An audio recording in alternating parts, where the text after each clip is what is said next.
this morning,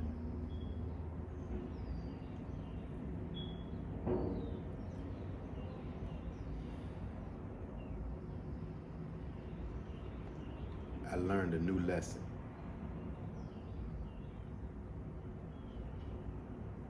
When being on a mission from God, how important it is for you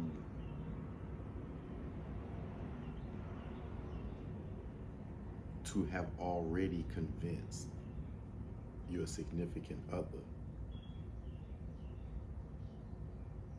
that you are rightfully called. Now, what does that look like? A lifestyle that reflects that you're waiting to be called for your mission, a specific mission. Your mission is always to live a lifestyle to lead people to God, to always want to inquire how come you are functioning like you are. So happy, so joyous, so loving and caring amongst this dark world.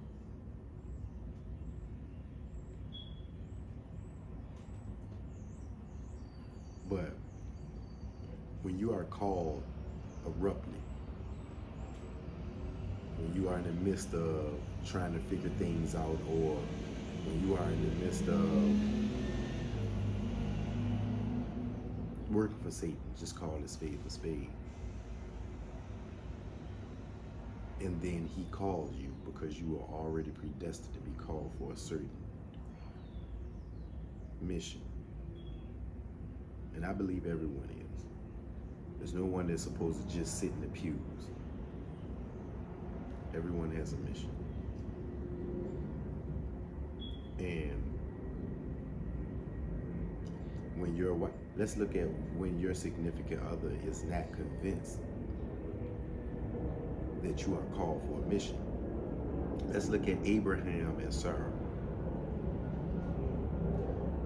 When God came to Abraham to tell him he was going to be a father of many nations, right? Sarah overheard it standing behind the door of their home, and she was laughing. So God heard it, and he asked her, why is she laughing? She said, because my womb is burned. I can't have kids, I'm old. How is this possible, right? Number one,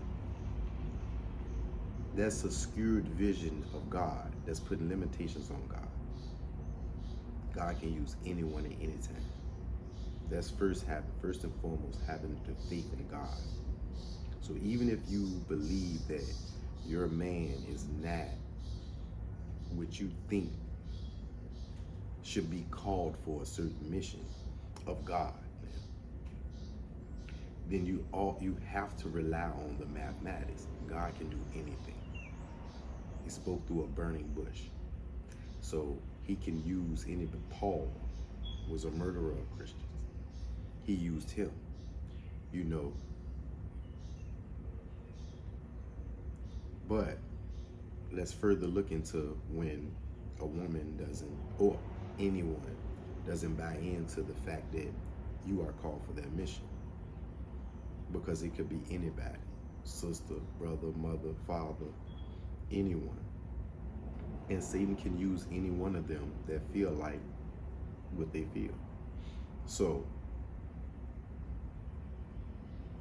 and not using the math of what's going on. So, Sarah told Abraham, you know, I can't do it. Why don't you use Hagar, our servant, the handmaid, right? So he listened to her. And the reason why he listened to her is because, well, honestly, his lack of faith for real. He should have did the math with God. But how could you force a person to have sex with you, right? If they don't believe in the mission.